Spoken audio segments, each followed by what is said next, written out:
حضرت عبداللہ بن جعفر حضرت جعفر تیار کے بیٹے تھے، نبی پاک کی پھوپھی کے بیٹے تھے حضرت زبیر بن عوام رضی اللہ تعالیٰ، وہ انتقال کر گئے۔ ان کا جب وصال ہوا تو 10 لاکھ دینار کا قرضہ تھا ان پر، اور جو زمین انہوں نے چھوڑی وہ زمین بنجر تھی۔ لو سن لے، جن پر قرضہ چڑھا ہوا ہے وہ نسخہ بھی سن لے، جن پہ قرضے ہیں نا، جو تنگ دست ہیں، جو روز رکے بھیجتے ہیں دعاؤں کے کہ بڑی پریشانی ہے، وہ وظیفہ سنیں، وہ وظیفہ سنیں۔ ہمارے زمانے میں وظیفے لینے کا رواج نہیں، تویز لینے کا رواج ہے۔ لینا چاہیے، تویز بری چیز نہیں، اچھی چیز ہے، لیکن زیادہ کام برکت والا کیا ہے؟ اللہ اللہ کرنا۔ کیا کام ہے؟ سجدہ کرنا برکت والا کام ہے۔ حضرت عبداللہ بن جعفر تیار کہتے ہیں میں نے قرضہ لینا تھا زبیر بن عوام سے، وہ وصال کر گئے۔ میں ان کے بیٹے کے پاس گیا، عبداللہ بن زبیر کے پاس۔ میں نے کہا پیسے لینے تھے، کہا بالکل لینے ہیں، میرے ابا جی مجھے وصیت کر کے گئے، لکھ کے گئے کہ یہ پیسے دینے، اور وہ یہ لکھ کے گئے ہیں، میں زندگی بھر کوشش کرتا رہا ہوں، ادا نہیں ہو سکے، بیٹا تیری ذمہ داری ہے میرے قرضے ادا کرنا۔ عبداللہ بن زبیر رضی اللہ تعالیٰ عنہ کہنے لگے میں انشاءاللہ آپ کی رقم دے دوں گا۔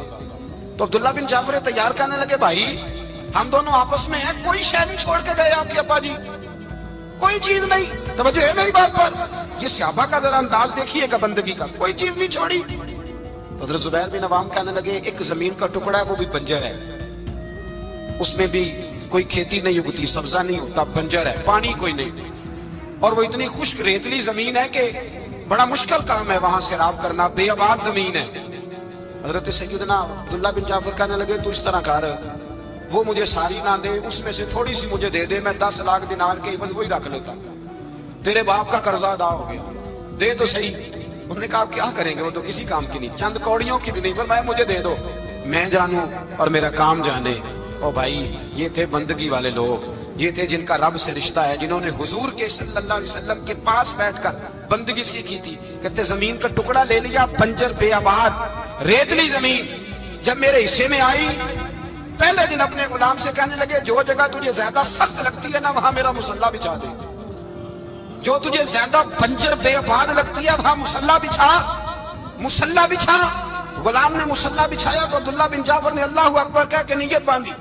یہ حضرت جعفر تیار کے بیٹے حضرت علی کے بھتیجے، انہوں نے نیت باندھی نماز کی، سر سجدے میں رکھا، رونے لگے، کہنے لگے اللہ میں بھی تیرا بندہ اور جس سے لینے تھے وہ بھی تیرا بندہ، خدا بندہ ہمارے درمیان مہربانی فرما، کرم نوازی کا، رحمت کا فیصلہ فرما۔ اتنا روئے کہ مصلی بھیگ گیا۔ کہتے اتنا تڑپ رہے تھے کہ صحابہ اکٹھے ہو گئے ان کے گرد، مصلی بھیگ گیا۔ جب بھیگا ہوا مصلی نماز مکمل کر کے اٹھایا نا، کہتے مصلی اٹھایا تو نیچے سے اللہ نے پانی کا چشمہ جاری فرما دیا، اللہ نے پانی کا چشمہ جاری کر دیا۔ فرمایا بناؤ حوض، کرو کھیتیاں سیراب۔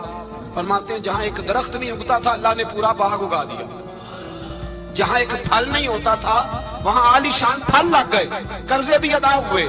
حضرت زبیر بن عوام کے بچوں کے پاس مال دولت بھی بچ گیا۔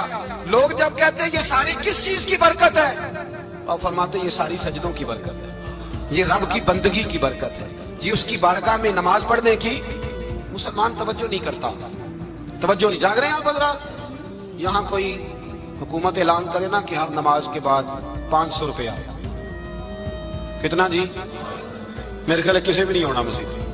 اور خدا کے بندو بات سمجھو، رب فرماتا ہے تو مسجد آدھا میں تجھے برکت عطا کروں گا، میں تجھے برکت دوں گا۔ میں ایک صحابی کہتے ہیں مجھے اکثر یہ حضور کا فرمان سنتا تو میرے دل میں خیال آتا آخر اللہ کس طرح برکت دیتا ہے اللہ آخر۔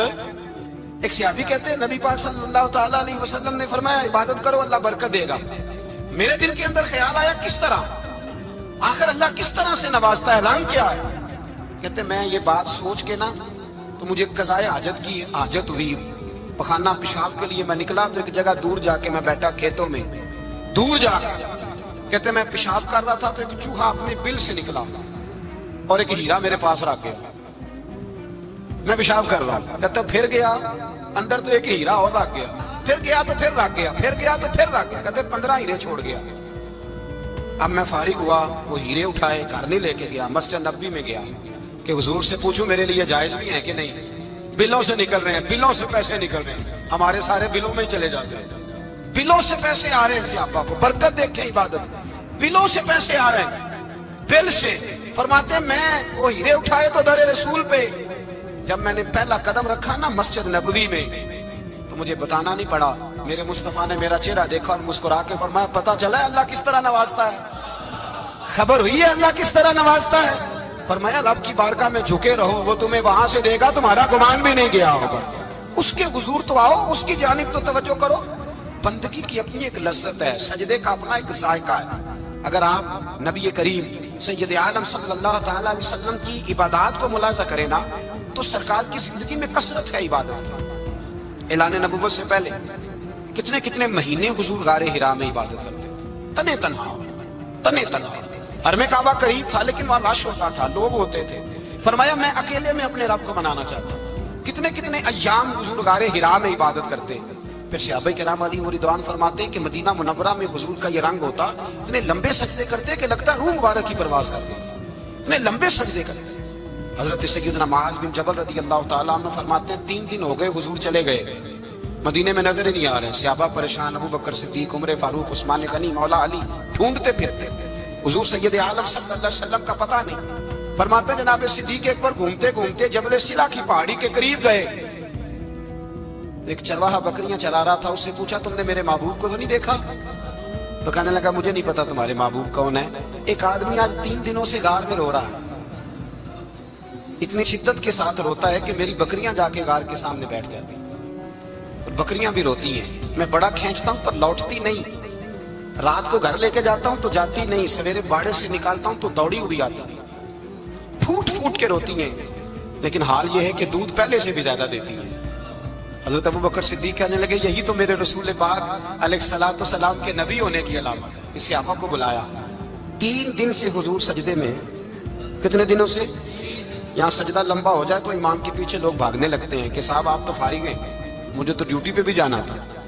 3 دن سے حضور سجدے میں، اتنا طویل سجدہ، اتنا طویل۔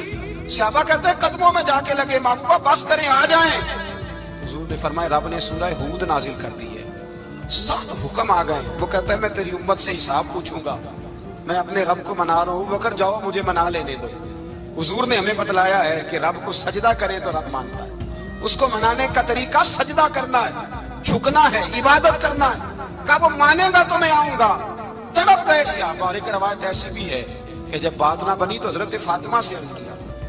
حضرت فاطمہ شام کا سناٹا چھایا، اپنے آپ کو کپڑوں میں لپیٹا، دائیں بائیں شہزادوں کے لیا تو حضور کی بارگاہ میں گئی، کہنے لگی محبوبہ بس کرے گھر آ جائے، مدینہ سونا ہو گیا ہے، مسجد نبی کی دیواریں بھی روتی ہیں، یا رسول اللہ ستون مجھ سے آپ کا پوچھتے ہیں گھر آئے۔ نبی پاک نے فرمایا فاطمہ تو بھی دعا کر، میں بھی دعا کرتا ہوں۔ حضرت فاطمہ بھی ساتھ والے کونے میں سجدے میں گر گئی، پھر دعا ہوئی، پھر التجا ہوئی۔ حضرت جبریل آئے، کہنے لگے محبوبہ رب کہتا ہے سار اٹھاؤ، وَلَسَوْفَ يُؤْتِيكَ رَبُّكَ فَتَرْضَىٰ، اللہ فرماتا ہے میں آپ کو اتنا دوں گا کہ آپ مجھ سے راضی ہو جائیں۔ تو حضور تو سجدے کے عالم میں۔ حضرت سیدنا عبد الرحمن ابن عوف کہتے ہیں میں حضور کے ساتھ تھا، ہم مسجد نبی سے نکلے تو سامنے ایک باغ آیا، حضور فٹافٹ گئے اور باغ میں سر سجدے میں رکھ لیا، دیر تک حضور نے سجدہ کیا، اتنا لمبا کہ جیسے کسی کی روح پرواز کر گئی۔ کہتے میں حضور فارغ ہوئے تو عرض کی حضور اتنے لمبے سجدے کی وجہ؟ تو فرمایا میرے پاس جبریل آئے تھے اور انہوں نے کہا یا رسول اللہ رب کہتا ہے آپ کا جو امتی ایک بار درود پڑھے گا اللہ اس پہ 10 رحمتیں نازل کرے گا، اللہ اس کے 10 گناہ معاف کرے گا، اللہ اس کے 10 درجے بلند کرے گا۔ تو میں نے کہا سجدہ کر کے شکر نہ ادا کر لوں؟ اس بات پر میں سجدہ کرنے لگ گیا۔ اس بات پر ایک دوست کے ہاں بیٹا ہوا، مجھے کہنے لگے مبارک ہو بھتیجا آیا ہے۔ میں نے کہا خیر مبارک۔ بڑے عرصے کے بعد اللہ نے نوازا، میں نے 5 کلو مٹھائی بھیجی آپ کی جانب، دوستوں کو کھلا دیجیے۔ میں نے کہا اور کتنی بانٹی؟ کہنے لگے منوں کے حساب سے۔ باقی معاملات کیسے؟ کہنے لگے کیا بات ہے، غریبوں کو، مسکینوں کو، لاچاروں کو، سب کو دیا۔ تو میں نے کہا نفل کتنے پڑے؟ کہنے لگا ٹائم نکالتا ہوں۔ میں ٹائم بیٹا کس نے دیا؟ شکر کس کا ادا کرنا تھا؟ بھئی یہاں حال یہ ہے ہمارا کہ ہمیں 2 رکھتے تھوڑی مشکل ہے۔ اگر کہا جائے کہ 25 من مٹھائی تقسیم کرنی ہے تو وہ آسان ہے، ہم نے اپنے لیے عبادت کو، ریاضت کو بہت سا بنا لیا، اس کو اتاریں کچھ بھی مشکل نہیں۔ رب کی بارگاہ میں جتنا بندہ جھکتا جاتا ہے اتنا ہی اللہ اسے اور عزت عطا کرتا جاتا ہے۔ بزرگوں سے کسی نے پوچھا تھا کہ میری اللہ قبول بھی ہے کہ نہیں؟ تو وہ کہنے لگے رب کو تیری پہلا سجدہ قبول تھا تو تب اس نے دوسرے کی توفیق دی تھی، اسے تیری فجر قبول تھی تو تجھے زور پڑھنے کی توفیق دی، اس نے تیرا پہلا روزہ قبول کیا تو دوسرا رکھنے کا موقع دیا۔ یہ علامت ہے قبولیت۔ میرے محبوب نے فرمایا بندگی کرو، اس کے حضور آؤ، کبھی کا صلاۃ اللیل پڑھو، کبھی کا تہجد پڑھو، کبھی کا اشراق پڑھو، کبھی کا چاشت پڑھو، کبھی کا اوابین پڑھو۔ اور میرے مصطفیٰ نے فرمایا ہو سکے تو اٹھ کے تہجد پڑھو، باقی نمازوں پہ رب تمہیں ثواب دے گا۔ اگر تہجد پڑھو گے تو رب تمہاری طرف دیکھ کے مسکرائے گا، جو اس کی شان کے لائق ہے وہ مسکرائے گا۔ مصلی آباد کریں، مصلی آباد کرنے سے روحانی زندگی آباد رہے گی، من کے اندھیرے دور ہوں گے، روح کی کساوتیں دور ہوں گی۔ انسان اللہ سے جڑا ہوتا ہے تو اس کی بندوں کی جانب توجہ ہی کم جاتی ہے، حسد کون کر رہا ہے، مخالفت کون کر رہا ہے، جھگڑا کون کر رہا ہے، بغض کون پیدا کر رہا ہے، ان چیزوں سے ویسے ہی بچا رہتا ہے۔ میرے محبوب پاک سید عالم صلی اللہ علیہ وسلم کثرت سے سجدہ کرتے ہیں۔ قیامت کے دن حضور شفاعت کس طرح کریں گے؟ سجدہ کر کے 4 سجدے کریں گے حضور۔ بخاری مسلم میں موجود ہے، صحابہ کرام فرماتے ہیں حضور نے فرمایا جب امتیں پریشان ہو کے نبیوں کے پاس جائیں گے تو پھر میرے پاس آئیں گی، جب میرے پاس آئیں گی تو میں سجدہ کروں گا اور خدا سے کہوں گا یا اللہ ان کا حساب تو شروع کر۔ فرمایا میرے ایک سجدے سے اللہ حساب شروع کرے گا، پھر میرے غلام رہ جائیں گے جنہوں نے بہانے بنائے ہوں گے، نماز پڑھی ہوگی، یہ بہانہ ہے خدا کی رحمت حاصل کرنے کا، جن کے پاس تو کچھ ہوگا وہ تو اس بہانے کے سبب چلے گئے، گناہ گار رہ گئے، تڑپ کے کہیں گے محبوبہ ہم کیا کریں؟ تو حضور فرماتے ہیں میں لمبا سجدہ کروں گا۔ فرماتے ہیں میں لمبا سجدہ جب کروں گا تو رب لمبے سجدے کے بعد فرمائے گا محبوب سار اٹھائیے، آپ مانگیے میں عطا کرتا ہوں، آپ سوال کیجئے میں دیتا ہوں، آپ سفارش کیجئے میں قبول کرتا ہوں۔ تو میں اللہ میرے گناہ گاروں کو بخش دے۔ رب کہے گا جس کے دل میں رائی کے دانے کے برابر ایمان ہے اسے لے جائیے، لے جائیے، لے جائیے اسے۔ ایک حدیث میں ہے جس کے دل میں جو کے دانے کے برابر ایمان ہے لے جائیے۔ حضور فرماتے ہیں ان کو جنت میں بھیج کے میں پھر سجدے میں گر جاؤں گا۔ لمبا سجدہ، تیسرا سجدہ، اے اللہ مہربانی کا رحمت فرما۔ اللہ کہے گا محبوب سار اٹھاؤ، جو مانگو گے میں دوں گا، یا اللہ اور فضل کر۔ جس کے دل میں رائی کے دانے سے بھی کم ایمان ہے محبوب اسے بھی جنت میں لے جاؤ۔ حضور فرماتے ہیں میں اور سجدہ کروں گا، پھر جس کے دل میں اس سے بھی کم ایمان ہوگا اسے بھی لے جاؤں گا۔ صبح قیامت میرے مصطفیٰ کریم علیہ السلام امت بھی سجدہ کر کے بخشوائیں گے۔ جب حضور سجدے کر رہے ہیں تو امت کیوں نہیں کر رہی؟ حضور سجدے کر کے بخشوائیں گے، امت سجدہ ہی نہیں کر رہی، توجہ ہی نہیں کر رہی۔ میرے بھائی سجدے کی اتنی کیفیت ہے، عبادت کی اتنی لذت ہے کہ حضرت عائشہ فرماتی ہیں تیز آندھی آتی تو حضور نماز پڑھنے لگتا، تیز آندھی آتی تو نماز پڑھتے، بارش نہ ہوتی تو نماز پڑھتے، بارشیں زیادہ ہوتی تو نماز پڑھتے، سورج گرہن ہوتا تو حضور نماز پڑھتے، چاند گرہن ہوتا تو نبی پاک، بلکہ حضرت عائشہ کہتی ہیں گرہن لگا چاند کو تو حضور نے فٹافٹ سر سجدے میں رکھ دیا، اور نماز کے بعد حضور رونے لگے، کہنے لگے اے اللہ تو نے کہا نہیں تھا کہ میں تیری موجودگی میں انہیں عذاب نہیں دوں گا؟ اللہ درگزر کر اپنے بندوں سے، رحمت فرما، کرم نوازی فرما۔ فرمایا ہر موقع پر حضور نماز پڑھتے۔ سید عائشہ صدیقہ فرماتی ہیں کبھی کبھی میرے بستر نور میں حضور ہوتے، فرماتے ابو بکر کی بیٹی تو اجازت دے تو رب کو راضی نہ کر لوں؟ میں کہتی میری کیا جرت ہے؟ تو حضور نماز کی نیت باندھتے۔ بخاری مسلم میں لفظ ہیں، حضرت عائشہ کہتی ہیں حضور اتنی لمبی نماز پڑھتے کہ قدموں میں ورم آ جاتا، اتنی لمبی بندگی فرماتے کہ قدم مبارک سوج جاتے، ورم آتا۔ میں عرض کرتی حضور آپ کی برکت سے اللہ اگلے پچھلوں کو معاف کرے گا، آپ اتنی آہوزاری کیوں کرتے ہیں؟ اللہ نے آپ کو محبوب بنایا ہے، شفاعت کا حق دیا ہے، سب سے اعلیٰ امت دی، حضور اتنی آہوزاری؟ تو حضور فرماتے عائشہ تو نے بتایا نا رب نے مجھے بڑا دیا ہے، افلا اکون عبدا شکورا، اب میں رب کا شکریہ ادا نہ کروں؟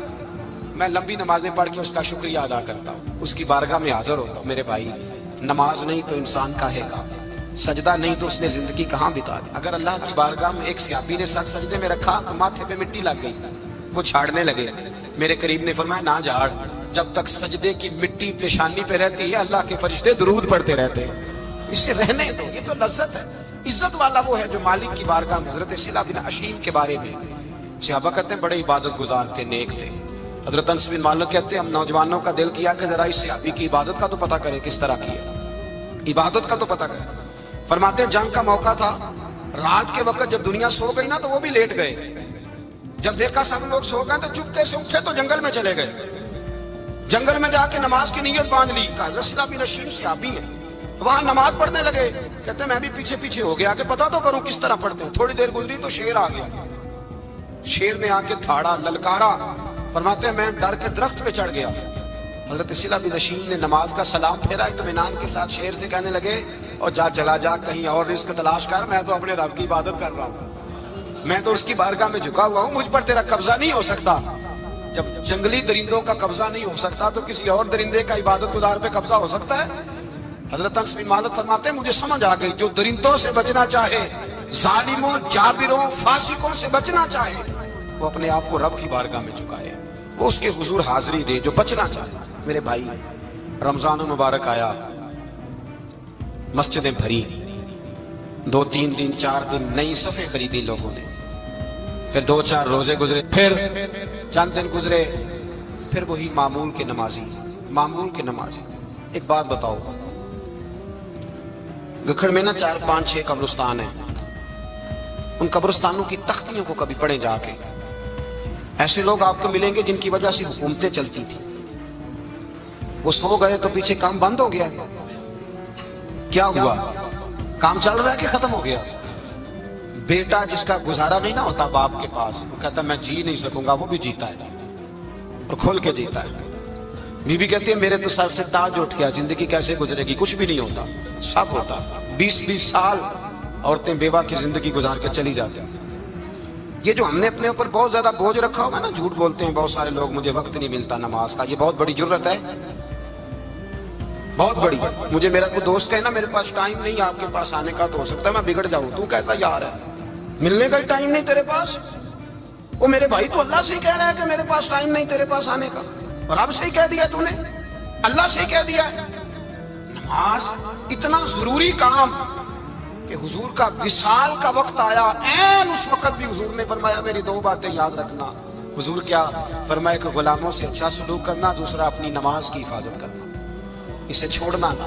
اور صحابہ کہتے ہیں جب حضور کو بڑی نکاہت ہو گئی، بظاہر قدم نہیں اٹھایا جاتا، اس وقت بھی فرمایا مجھے 2 بندے اٹھا کے لے جاؤ، میں مسجد جا کے نماز پڑھنا چاہتا ہوں۔ نماز اتنا بڑا کام کہ حضور نے فرمایا جو کھڑے ہو کے نہ پڑھ سکے بیٹھ کے پڑھے، بیٹھ کے نہ پڑھ سکے لیٹ کے پڑھے، لیٹ کے نہ پڑھ سکے اشارے سے پڑھے۔ چھٹی کسی کو دی، ہم نے خود ہی چھٹی کر لی، خود ہی۔ اور یہ یاد رکھیں، پکی بات ہے، قبر میں نہ بیٹا آئے گا نہ بیٹی آئے گی۔ میں بچوں کے لیے کر رہا ہوں، جھوٹ ہے سارا، رجسٹریاں ساری اپنے نام رکھی ہوئی ہیں، بینک بیلنس اپنے نام۔ بچے تو منتیں کرتے ہیں کہ چلو تھوڑے ہی دو، میں کاروبار کرتا ہوں، کوئی نہیں، قریب بھی نہیں آنے دیتے، جھوٹ بولتے ہیں بچوں کے نام پہ۔ ہر شے پکی کی ہوئی اپنے نام، اپنی مرضی سے خرچ کرتے ہیں، اپنی مرضی کو دیتے ہیں جس کو دینا ہوتا ہے، بلکہ بہت سارے تو ناانصافی بھی کرتے ہیں۔ او بھائی سمجھ لیں اس بات کو، پرکھیں، اپنے لیے کچھ کر کے جائیں۔ اگر خدا سے بندگی کا رشتہ ہو، مولا علی شیر خدا پتہ کیا فرمایا کرتے تھے؟